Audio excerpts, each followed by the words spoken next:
जो व्यक्ति ये सोचता है कि बड़ा बड़ा गाय लाएंगे, देसी गाय लाएंगे, गीर लाएंगे, राठी लाएंगे, भुसाबली लाएंगे, गंगातिरी लाएंगे और ये जो क्या बोलते हैं इसको, रेड सिंधी लाएंगे, बड़ा गाय, ज़्यादा दूध और उसमें ज़्यादा रिजल्ट मिलेगा, ज़्यादा पैसा मिलेगा। महाराज, पहला बात ध्यान से सुनो। आप उड़ीसा में रहते हो। उड़ीसा का माँ, उड़ीसा का गौ माता जो है, जैसा है, पहले उसका संरक्षण, संवर्धन, समविकास, उसका खुशी, उसका आनंद चाहिए।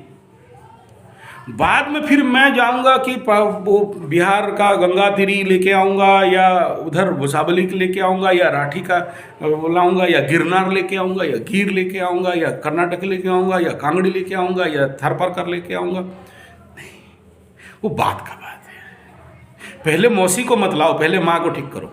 ये पहला बात। दूसरा क्या, आपको जो लग रहा है कि हमारे उड़ीसा का गाय छोटे छोटे हैं, नहीं, आप गाय देखे नहीं हो।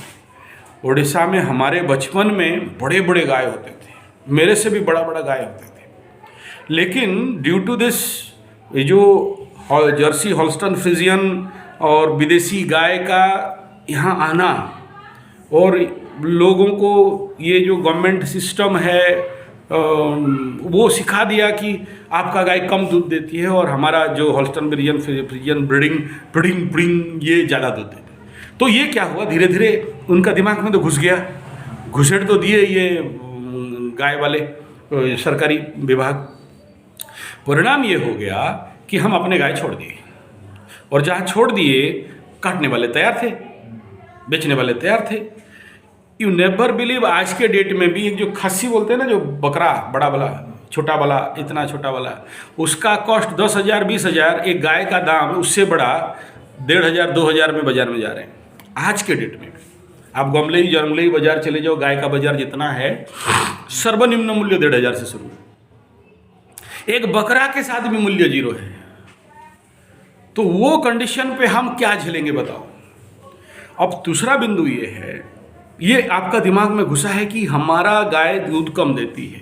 नहीं, आप जो सेवा जर्सी हॉल्स्टन फ्रिजियन को करते हो, वो सेवा, अब वो बड़ा गाय है, 3 क्विंटल 3.5 4 क्विंटल का है, उसी हिसाब में आप उसको जो राशन देते हो, खाना देते हो, वो 36 किलो से लेके 50 किलो का जो भी राशन बेसन सब बढ़िया बढ़िया खिलाओगे, और हमारा देसी गाय को बोलोगे जाओ चर के आओ और दूध दे देना, क्या देगी वो। मेरा गुरुदेव बोलते थे कि गाय का थन में दूध नहीं है। हाँ, गाय का थन में दूध नहीं है, गाय का मुंह में दूध है। बोले यहाँ जितना ज़्यादा बढ़िया खिलाओगे गौ माता, उतना खुश सेवा होकर दूध देगी। तीसरा बिंदु क्या है, जर्सी हॉल्स्टन फ्रिजियन का दूध, इट इज़ नथिंग बट सफ़ेद पानी, जस्ट पानी पानी। देसी गाय का 1 पाव भी दूध, अभी हमारा गौशाला में जो दूध निकल रहा है, आप जाके देख लो, भले कम निकल रहा, हालांकि गाय को रिब्रीडिंग कर रहे हैं, रीजनरेट कर रहे हैं, जेनेटिक मॉडिफिकेशन चल रहा है, भारतीय नस्ल को प्योर इंडियन ब्रीड पे लाके उस 3 पीढ़ी 4 पीढ़ी लगेगा, लेकिन उसका जो दूध का टेस्ट है, स्मेल है, टेक्स्ट है, टेस्ट है, कलर है, क्वालिटी है, आप 100 लीटर क्यों 1 lakh litre Jersey Holstein Phrygian का दूध को लेके आ जाओ, आपको बराबर नहीं मिलेगा। दूसरा सबसे बड़ा कंसेप्ट A1 A2 मिल्क, और जो जर्सी हॉल्स्टन फ्रिजियन का दूध आज कैंसर का कारक बन गया है, उसे तो पहले तो आपके पास वो कैंसर से निरोधी शक्ति तो देसी गाय का दूध में है, मिल जाएगा। दूसरा, आपको स्ट्रॉन्ग बिल्डअप मजबूत मिल जाएगा। चौथा ये कि जर्सी गाय का दूध पी के आदमी लोग थोड़ा सा टेम्परेचर में बाहर जाता है तो जैसा गाय है ऐसा टेम्परेचर, ऐसा हमारे पास बेचारा है, आ जाता है। तो हमारे अंदर वो क्या बिल्डअप होता है कि धूप को सहन शक्ति नहीं होती। लेकिन आगे मैं आज भी याद करता हूँ 1983-82 मेरा गुरु का यहाँ से मेरा गुरु का घर जाता था ज्योतिष एस्ट्रोलॉजी सीखने के लिए। तो मेरा गुरु के घर में जाने से वो दही से घी निकालते हैं, छाछ बचा हुआ रहता है। तो यू नेवर बिलीव, एक फुल मटका नियर 3 to 4 लीटर बचपन में मेरा गुरु बोलते दिन भर इतना पिएगा फिर जाके तुमको ज्योतिषी सिखाया जाएगा। तो ये ख़त्म करना है, तो उसमें ज्ञान बढ़ता है। बुद्धि बढ़ता है, और कितना भी धूप हो आदमी का कैपेसिटी ऑफ वर्किंग बढ़ता है। तो इसलिए सबसे मेरा बिंदु ये है, देसी गाय का जो भी अवेलेबल ब्रीड है उसको ला के सेवा करो। माई खुश हो गई तो आपको तो भर देगी। एक गाय रखो, रानी बना के रखो। 100 गाय रख के गौ माता का व्यवस्था ठीक नहीं हो, अशांति हो, दुख हो, पीड़ा। जंगली गाय है, जंगल है, जैसे हरे कृष्ण अपना कर रहा है, वो जंगल में है, चर के आ रहे हैं, वो कोई प्रॉब्लम नहीं है उनके लिए। लेकिन आप शहर में रहोगे, एक गाय का व्यवस्था करने के लिए चाहोगे, एक गाय करो, एकदम सोने का मुकुट, चांदी का चप्पल वप्पल पहना के, एकदम बढ़िया गद्दी उद्दी डाल के गौ माता को फुल खुश करके रखो। भरपेट खिलाओ, सेवा करो, पैर हाथ मालिश कर दो, गौ माता का मालिश वालिश करके एकदम चंपी उम्पी करके गौ माता को एकदम खुश रख दो। गौ माता जिस दिन खुश हो गई और एक आशीर्वाद मिल गया, जीवन वारे नहीं आ रहे। और उसका जो गाय प्रसन्न होके, आनंद होके, खुशी से जो दूध देगी, और फिर उसका बच्चा को पीने दे दो। खाली दूध नहीं, खाली A1 A2 मिल्क नहीं, ऑर्गेनिक नहीं, देसी दूध नहीं, अहिंसक दूध भी चाहिए। और ये अहिंसक दूध जब माँ अपना बच्चा को कंप्लीट पिला दे, जब वो माँ को लगे कि मेरा बेटा का, मेरा बेटी का, या मेरा बछड़ी का, बछड़ा का दूध पेट भर गया, तब आप माई को प्रार्थना करके, तिलक लगा के, भोजन दे के, घुटना जोड़ के बोलना कि माई हमें भी कुछ दे दो ना। तो गौ माता बहुत खुश होगी और आप देखना उससे ज़्यादा देगी। वो दूध अगर आपका बच्चों को देते हो, खुद पीते हो, भले इतना हाफ कप, हाफ पैक भी हो जाए, तो आपके जीवन पे बुद्धि, प्रज्ञा, ज्ञान, धन, जन, गोप, लक्ष्मी और सब कुछ को परिपूर्ण। इसलिए ये डोंट फील दैट कि मिल्क बहुत पीना है, नहीं। एंड मिल्क की जो स्लो पॉइजन, बहुत बड़ा पुस्तक है, उसमें ये बताया गया है कि एक्सेसिव मिल्क बॉडी के लिए स्टोन बनाना, स्पेशली जर्सी हॉर्सन फ्रीजियन का, देसी गाय का नहीं, वो स्टोन बनाना, गांठे बनाना, इस प्रकार का काम, एक्स्ट्रा बॉडी ग्रोथ दे देना, एक्स्ट्रा सेल ग्रोथ दे देना, इस प्रकार का समस्या दे देता है। तो बुद्धिमत्ता ये है, कितना पीना है, पहला तो ये विचार करो, हाफ कप। कब पीना है? Early in the morning. कैसे पीना है? कुछ भी नहीं, ना चीनी, ना गुड़, ना कुछ, और बिना गर्म किए दूहा पिया, सूर्य उदय से पूर्व। सूर्य उदय हो गया नहीं पीना है। और अगर कोई बोलता है कि रात को पीना है, रूल तो नहीं है, लेकिन रात को सब कुछ खा लेने के 1 घंटा 1.5 घंटा के बाद ओनली मिल्क, ठीक है। तो ये दूध पीने का बेसिक, हालांकि बहुत सारा विचार नियम है, कब नहीं पीना ये भी बताया गया है, उतना डिटेल में जाऊंगा तो नहीं होगा। बस इसीलिए मेरा संपूर्ण विषय इतना ही है। उड़ीसा का छोटा वाला ब्रीड नस्ल को पकड़ो, सेवा करो, वो बहुत बढ़िया हो जाएगी। और जो नेचुरल फॉर्म था, आप देखना 3 पीढ़ी 4 पीढ़ी 5 पीढ़ी के बाद सेवा करोगे, वो अपने फॉर्म पे आ जाएंगे। ये सरकारी षड्यंत्र समझ सकते हो, मल्टीनेशनल षड्यंत्र समझ सकते हो, या गो हत्या, गो तस्करियों का षड्यंत्र समझ सकते हो, जिसका परिणाम हुआ कि हमारे उड़ीसा का देसी गाय का नस्ल धीरे धीरे छूटा हो गया।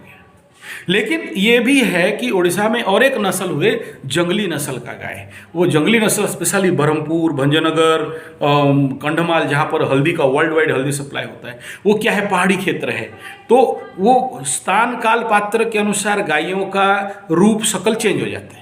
अभी देखो, पठारी क्षेत्र है या भूमध्य समतल क्षेत्र है, उधर आप राजस्थान, दिल्ली वल्ली उधर चले जाओ, बहुत समतल जगह मिलेगा। तो गायों को वहाँ चलना बड़ा सहज है, उनका खुर भी बड़ा रहता है, गाय भी बड़े रहते हैं, बल्क रहते हैं, बड़े बड़े 7 फुट 8 फीट 9 फीट का रहते हैं। लेकिन उड़ीसा का जो पहाड़ी क्षेत्र है, उनको तो पहाड़ में चढ़ चढ़ के चढ़ना पड़ेगा, वो पहाड़ पर चढ़ना है।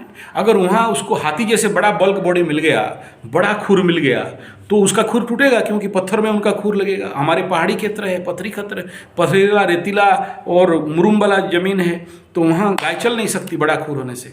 तो ईश्वर स्थान काल पात्र के अनुसार उनको छोटा खुर दिया, छोटा शेप दिया, छोटा साइज दिया, कि पहाड़ में भी चढ़ जाएं, जमीन पे भी उतर जाएं, पत्थर में भी चल लें, पानी में भी चल लें। और यहाँ बड़े बड़े बरसाती नाले होते हैं। अभी बारिश हुआ, देखा कि पानी एकदम इतना स्पीड कि आदमी पार नहीं हो सकता, लेकिन वो गाय पार होके आ जाती है। तो उस पानी में पत्थर भी जाता रहेगा तो गाय पार होकर, जैसे हमारे जंगल गुरुकुल वाला में है, पार होके आ जाते हैं। तो ठीक ऐसा ही है, आप ये गाय बाहर कहीं मत ढूंढो, हरे कृष्ण से बात करके छोटा सा ले लो। पहले कष्ट होगा, पहले नेगेटिव फील होगा, लेकिन धीरे धीरे जब खिलाओगे पिलाओगे शांति हो जाएगा, एक मैच मेकिंग हो जाएगा, एक अच्छा संबंध बन जाएगा, तो फिर गाय आपको रिजल्ट देने लगेगी। दूसरा ये कि ये देखना पड़ता है ज्योतिष के अनुसार कि किसके लिए कौन सा गाय सूट करेगा। ठीक है, जो लोग शनि क्षेत्री होते हैं, स्पेशली इस प्रकार के लोग जो पाप ग्रह क्षेत्री होते हैं, उनको नील, काला और पर्पल वाला गाय ज़्यादा।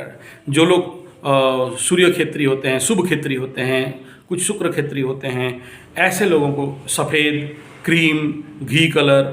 जो लोग केतु क्षेत्री होते हैं उनको कबरा चित्रा, इस प्रकार का अलग अलग कलर का गाय उनको मैच करता है, सूट करता है, वो ज्योतिष विज्ञान के अनुसार। ओवरऑल एक गाय से शुरू करो, फिर काम हो जाएगा। तो ये मत पूछो गाय कहाँ से मिलेगा, इट इज़ अवेलेबल। और हमारा गौशाला खोलने के पीछे सबसे बड़ा यही मकसद था और है कि जैसे लोग अपने हाथ से अपने गौ माता को घर से बाहर निकाल दिए हैं, ऐसे ही पूजा करके, प्रार्थना करके, क्षमा प्रार्थना करके, गौ माता के चरण में सो के, अपने गलती को समझ के फिर से गौ को लेके अपने घर में स्थापना करें। यही हमारा लक्ष्य था, है और रहेगा। क्योंकि अब लोग लाखों, कोरोना से भी ज़्यादा कैंसर महामारी हो चुका है, घर घर कैंसर में मर रहे हैं। अब कहाँ जाएंगे? बाध्य है गौ माता को लेने के लिए। अब आने वाले हैं उसके श्री चरण में साष्टांग प्रणिपात करके, क्षमा प्रार्थना करके। जो लोग गौवंश को अपने घर से पूर्णतः विनाश कर दिया, वो फिर से आके स्थापना करेंगे, बाध्य हैं, दूसरा कोई रास्ता ही नहीं है। और जिनके घर में गौ माता को हटाने के कारण जो प्रचंड पुरुष पितृदोष बन रहा है, मातृदोष बन रहा है, मातृश्राप दोष बन रहा है, और इष्ट देवी श्रापित दोष बन रहा है, इस प्रकार का कुंडली में है। और ये कुछ नहीं है, एक ही कारण है, वो ड्यू टू एक दैट मॉडल इज गौ माता को घर से भगाया, गौ माता को लेके कसाई के पास भेज दिया। और गौ माता का प्रेजेंस, गौ माता घर में हो तो सारे शनि, राहु, केतु सब शांत, सारे वास्तु सब शांत। और नहीं है तो वास्तु वाला को बुलाओ, 50,000 दो, करेक्शन करेगा। ज्योतिष को, हम जैसे ज्योतिष को बुलाओ, फिर वो पूजा पाठ कर देगा, ये कुंडली देख लेगा। ये सारे दोस्त तो उस समय भी थे, आज भी थे। लेकिन गौ माता जिस घर में हो, वो अपने बाएं पैर में दबा के सारे ग्रहों को रखती है। आप देख लेना, सर्व देवमयी गौ माता, वो फोटो आप देख सकते हो। उसमें देखिए मुखेश च राहु कंठे च, वो वहाँ लिखा है केतु का इधर रूप दिखाई दे रहा है ना, गर्दन बिना सांप, पार में नागादि देवता, ऐसे बताया गया। मस्तके च शिवरुद्रकालीम स्कंद मध्य ब्रह्मा, ऐसा है वो शिव गौ गायत्री में वो बताया गया है। ठीक है, तो वो जो सर्वदेवमयी है वो सारे उसमें हैं। तो ये गौ माता में वो दम थी। जब आप उसके अंदर देखो, पत्थर है, गौ माता है। पत्थर को पूजा किया तो देवी देवता बन गया, गौ माता को पूजा किया तो सर्वदेवमयी हो गई। लेकिन गाय को बाहर घुमा रहे हो, गौ बिष्टा खा रही है, कचड़ा खा रही है, प्लास्टिक खा रही है, तो फिर क्या मतलब हो गया?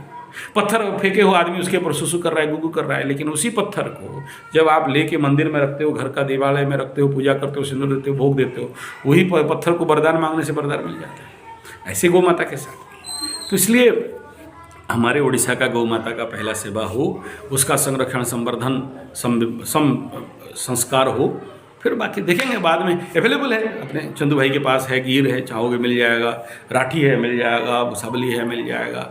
लेकिन पहले यहाँ से तो अपना माँ का तो ठीक करो, फिर मौसी को ले आना, आंटी जी को ले आना। ठीक है।